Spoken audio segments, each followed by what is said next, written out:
कभी ब्रश नहीं करती थी। उसे कितनी बार उसके माँ बाप ने डांटा, लेकिन उसका कोई असर उस पर होता ही नहीं था, जिस कारण से उसके दांत पीले पीले हो जाते हैं। शादी के बाद अरे बहू, वैसे तो तुझ में कोई कमी नहीं है, पर तेरे दांत इतने पीले कैसे हैं बेटा?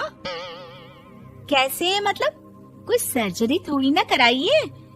वो तो क्या नाम, मैं ब्रश नहीं करती थी तो पीले हो गए। अब क्या करूं? आप कहें तो लाल करवा लूं या फिर काले? यार ये क्या है, क्यों माँ से लड़ रही हो? लड़ रही हूँ? अरे मैं लड़ रही हूँ या ये बोल रही है कि दांत पीले हैं, पीले। अरे तपस्या थोड़ी ना की है इन्हें पीले करने के लिए। बकायदा ब्रश नहीं किया है 20 साल तक, तब जाकर। छी, कैसी बात कर रही हो? ये उस वक्त तो पीले नहीं थे जब हम लोग तुम्हें देखने आए थे। अरे तब साफ करवा लिया होगा डेंटिस्ट के पास जाकर। अब देखो कैसे पीले पीले लग रहे हैं। रंजना सास की तरफ गुस्से से देखती है। फिर शुरू हो गई पीले पीले पीले। अरे पीले तो तब भी थे जब मेरे हाथ का रसगुल्ला उड़ा उड़ा कर खा रही थी और बोल रही थी, लड़की नहीं गुणों का खजाना दे रहे भाई साहब आप। खैर, अब वो लोग करते भी तो क्या करते, पीले दांत वाली बहू पल्ले पड़ी थी तो झेलना तो था ही। एक दिन कीर्तन में रंजना गाना गा रही थी। अरे कमला बहन, माँ का द्वार है, यहाँ तो सब शुद्ध होकर आते हैं, फिर अपनी बहू को ब्रश भी नहीं करवाती तुम। दूर से पीले पीले दांत भक्ति में बाधा उत्पन्न कर रहे हैं। अरे कोई 2 साल के बच्ची थोड़ी ना लेकर आई हूँ मैं बहू बनाकर। अच्छी खासी लड़की है, अरे कैसे करवाऊं ब्रश? ये तो उसे खुद करना चाहिए ना। अब माँ बाप तो इसके जैसे तैसे निपटा दिए, ये नहीं सोचा कि सास कैसे संभालेगी।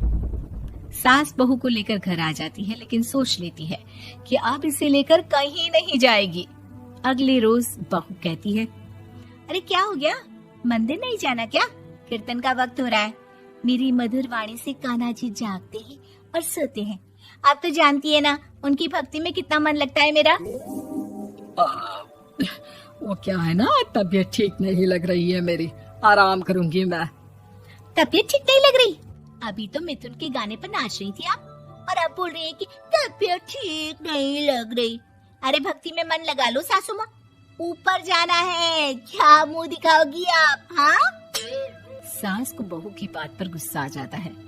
मैं क्या मुंह दिखाऊंगी, इसकी चिंता तो ना कर, समझी? अपने मुंह की चिंता कर, जो ये पीले पीले दांत लेकर हर जगह पहुंच जाती है। पता है लोग कितना मजाक बनाते हैं। ना जी ना, मैं नहीं जाना कहीं तेरे साथ। तो ये बात है। कोई ना, मत जाओ, मैं अपने कमरे में ही बैठकर भक्ति कर लूंगी। ऊपर वाला दांत थोड़ी ना देखता है, मन देखता है, भावना देखता है। और अरे बस बस, तू सब कुछ दिखा, बस ये सफेद चमकदार दांत ना दिखाना किसी को, है? जा यहाँ से। बहू को सास की बात का कोई फर्क नहीं पड़ता, वो तो जैसी थी वैसी ही रह जाती है। सुबह नहाकर किचन में खाना बनाना, फिर खाना खाना, कीर्तन भजन करना और सो जाना। एक दिन, माँ जी मैं सहेली के घर जा रही हूँ, शाम को लेट आऊंगी। हाँ हाँ तो जाना, मैंने कौन सा तेरी आरती करनी है घर पर बैठकर। रंजना सहेली के घर जाती है, जहाँ वो पार्टी में जाने की तैयारी कर रही होती है। अरे शिखा, कहाँ जाने की तैयारी कर रही है?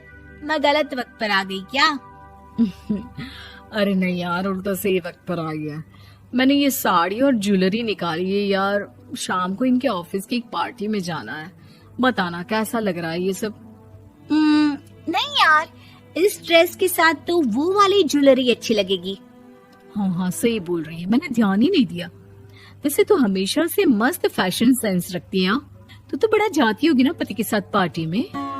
रंजना कुछ नहीं बोलती, बस सोचती है कि यार काश ये बात सही हो जाती, पर मैं क्यों नहीं जाती पार्टी में? क्या इन लोगों की कोई पार्टी होती नहीं होगी? रंजना घर आती है और रात में पति से सवाल करती है, एक बात बताइए, आप मुझे किसी पार्टी में क्यों नहीं ले जाते? क्या आपके यहाँ ऑफिस में पार्टी नहीं होती? पति बेचारा क्या कहता कि दांत पीले हैं तुम्हारे इसलिए। अरे कोई पार्टी होती नहीं हम लोगों के ऑफिस में, तो कहाँ से लेकर जाऊं? और मार्केट, मॉल, कहीं वीकेंड घूमना, कहीं तो। अरे यार, सारे हफ्ते में एक छुट्टी मिलती है, तो सोचता हूँ कि आराम ही कर लूं। क्यों? रंजना मन मार के रह जाती है। पहले कभी सास के साथ मंदिर जाया करती थी, लेकिन वो भी सास ने ले जाना बंद कर दिया। घर बैठी बैठी रंजना बोर हो जाती है। तभी उसे आइडिया आता है और वो मायके जाने का सोचती है। सासू माँ, 2 दिनों के लिए मम्मी के घर जा रही हूँ। अच्छा ठीक है, आराम से जा। और हाँ, माँ से कुछ अच्छी आदत सीख कर आना कि कैसे शरीर के हर भाग की तरह दांतों की सफाई भी जरूरी होती है, समझी? शुरू हो गई ना आप। वो लोग आपकी तरह नहीं है कि छोटी छोटी बात का बतंगड़ बना दे। उन लोगों के लिए मैं मायने रखती हूँ, ना कि मेरे पीले पीले दांत। रंजना माँ को बिना बताए उन लोगों को सरप्राइज देती है, लेकिन जैसे ही वो दरवाजे पर पहुंचती है, अंदर देखती है कि घर वाले कहीं जा रहे होते हैं। अब माँ, काश रंजना दीदी के दांतों वाली प्रॉब्लम नहीं होती, तो वो भी हम लोगों के साथ चलती ना बुआ जी की बेटी की शादी में। हाँ बेटा, लेकिन अब उसे कौन समझाए कि उसको उसके पीले दांत नहीं दिखते, लेकिन उसके आसपास के लोगों को कितना एम्बैरेसिंग फील कराते हैं। मुझे तो कितनी बार उसके स्कूल की टीचर ने शिकायत की कि उसके साथ कोई लड़की बैठना भी नहीं चाहती, और ना ही कॉलेज में कोई उससे बात करना चाहता था। लेकिन पता नहीं क्यों उसे ये बात समझ में ही नहीं आती। कोई कमी नहीं है उस लड़की में, बस यही कि दांत पीले हैं। वो तो भला हो जीजा जी और उनकी माँ का, जो दीदी को जैसी है वैसे ही रखा हुआ है। रंजना को अपने घर वालों की बात सुनकर बहुत दुख होता है।